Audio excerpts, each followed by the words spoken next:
Hello, everyone, and welcome to another episode of Founders Grid, sponsored by Gaper.io. Today we have Rachel Weaver. Rachel Weaver is the founder of Resilient Marketing. Rachel, welcome to the show. Thanks for having me. So, a brief background about yourself, what you've been doing prior to Resilient Marketing. So I started out in the traditional ad agency world. After I graduated from LSU with a degree in advertising, I was really trying to get my foot in the door, just following that kind of traditional agency path. I got in as an account executive at an agency in New Orleans, where I worked for about a year and a half. And I was very new, very wide-eyed, trying to get an understanding of the agency world as a whole. And of course, with your first job, you have literally nothing to compare it to. So you don't necessarily know if what you're experiencing, what you're going through is normal, so to speak.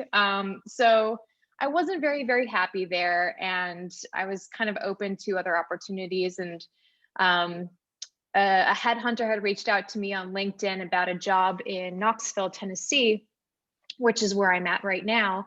And it was for an account supervisor position at an agency here. And so I was like, well, I know that I feel like I want something more. Maybe this other agency is the answer. So I packed up my life. I left Louisiana, which is where I am from originally. So it was kind of this big deal moving across the country for this job that I had really, of course I came for an interview. So I had been in Knoxville for all of 24 hours when I made the decision, okay, like, I guess I'll take this job. Like, it's better pay. They kind of wined and dined me while I was here. So as I said, like, I up and moved my whole life here. Long story short, it was not a great decision to make.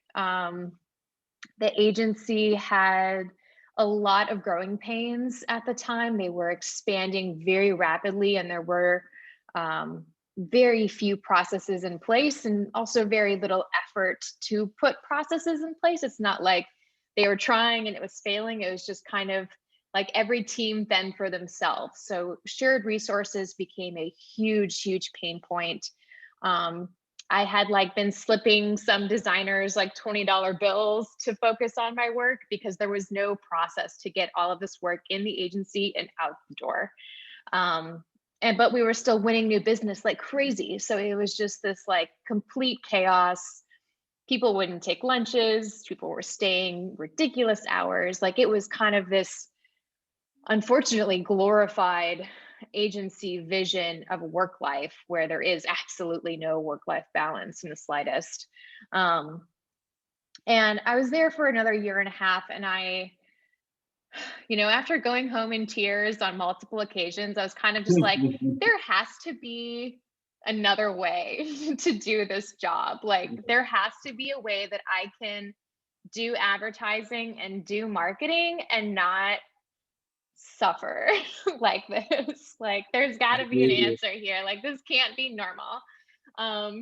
But of course, I was still still quite young, still quite new to marketing. So I took my last stab at another agency in Atlanta, where this agency was much smaller. I think we had 10, 12 people. But again, I packed up my whole life.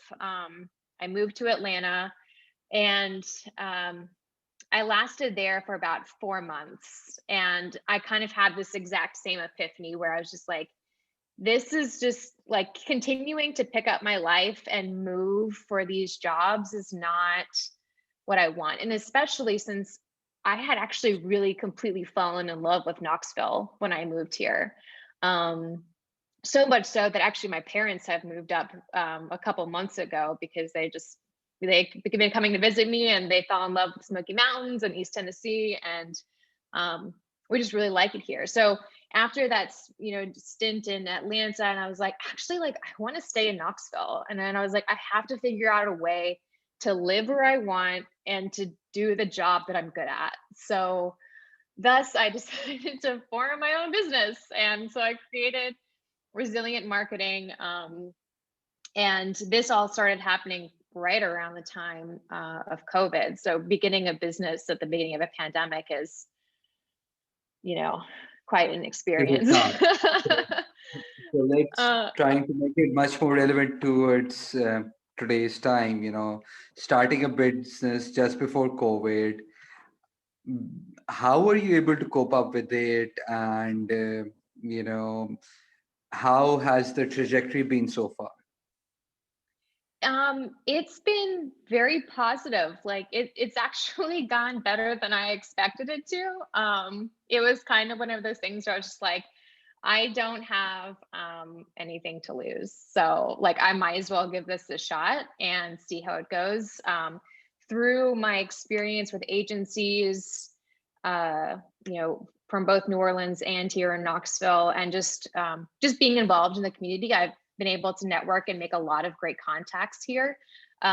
Knoxville also has a very supportive women in entrepreneurship organization, which provided me with, and still does provide me with, so much support and a community of just like-minded people who are all sort of kind of in this entrepreneur world together. And we're really all kind of solving this problem of like, this traditional workspace is not for us. And either like for whatever reason that they might be going into their own business, like we're working towards creating something new and something better.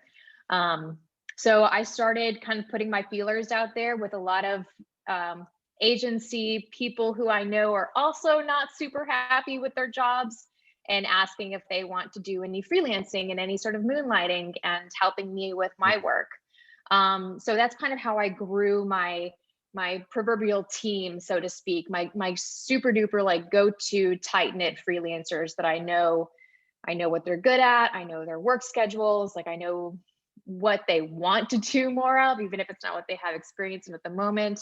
And I just kind of organized, like I interviewed all of them, and I've just been organizing their information. And every time I go out and I look for new work and I get a new client, I always have the opportunity to go back to my team to say, hey, here is this client. They are trying to solve this problem. Can you give me a quote to see like,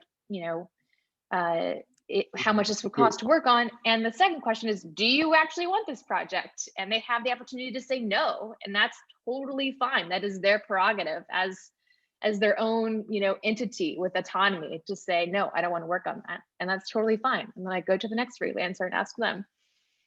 True, true. Interesting model you've built over there. So, which brings me to my next question in regards to COVID, since because of lockdowns and stay at home and everything, it's been a tough year for everyone. So, being founders, all of them are workaholics, right?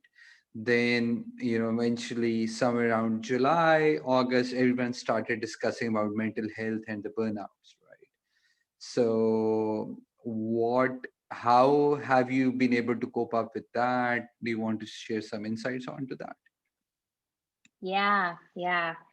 Burnout is it's so real, and I feel like people are just now starting to talk about it and give it the credence I think it deserves. Because even in the time that I was at agencies, I mean, what ultimately forced me into going into business myself was burnout, was feeling like I'm completely exhausted and overwhelmed at the way that this is working. So how can I fix it? I took the drastic, option of quitting my job and starting my own company, which is not an option for everybody. But really, it's just about setting boundaries. And that's probably something people hear about all the time, and putting them into practice is much, much harder to do, especially when people expect you to be going 100% all the time. Like, and it's hard to say, hey, I don't have the capacity for this right now. And it's a scary conversation to bring up, especially to your superiors who expect you to perform at a certain standard all the stinking time. But you're also a human. And I try to really internalize that, because I'm also very, type 3 Enneagram, like all about achievement. Like I'm obviously an entrepreneur. So like I am always striving and pushing the rock uphill. But it's really important to say no sometimes, like super, super important. And even if it starts with like the little things, like I can't make it to this meeting today. Like I just have too much on my plate. Can you please fill me in after? I'm so sorry. Like let them know like you just can't be at another useless meeting. Like just try to maybe take off one meeting a week from your schedule, starting small, setting boundaries, True. saying no, so that way you can protect your own mental capacity, because otherwise, in a year from now, maybe even 2 weeks from now, you might just have a total shutdown like I did, where you have to turn the entire thing off. And I think if I had taken more steps to prevent that from happening, like maybe I wouldn't be where I am today.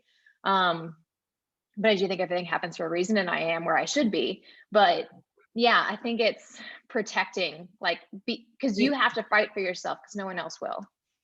Exactly, so true. Just adding a comment to that, what I've done is for me, Friday is a no call day. I'll work, Perfect. I'll be available, but I'll be available on Slack or Convo or emails, but it's a no calls day for me because being into sales, I need to speak a lot. So Monday to Tuesday, Thursday, I'm kind of like drained out.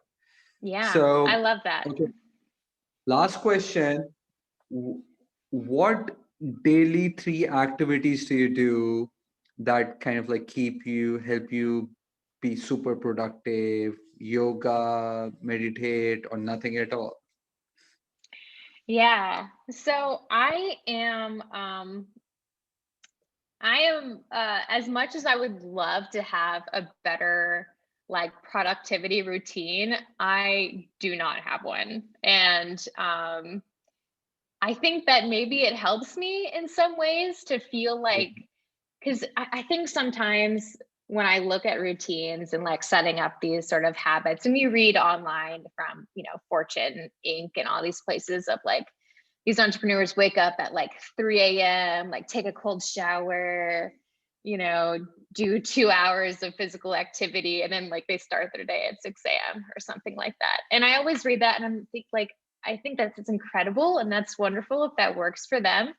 Um, but what actually works for me is like just taking it really easy in between work times. True. Like, of course, I do get physical activity. I like to play some tennis in the afternoons and go on walks and get some fresh air. But to be honest, like, and this is probably something you've never heard, but I wake up and I just like watch like my favorite show for 30 minutes in the morning as like the way I ease into the day. Like I have my coffee and like right now I'm watching The Mandalorian. So like I watch an episode of The Mandalorian, I drink my coffee, like I fully just like ease into the day. And that way, like I feel kind of like I've recovered from waking up because I'm not a major morning person. And then I start working after that. That's an interesting thought. I'm going to actually steal that one for the next 1 week. I'm going to give it a try. But thank you so much, Rachel, for being on a show. Thank you so much for everything, and take care and stay safe. You're welcome. Thanks for having me. See you later.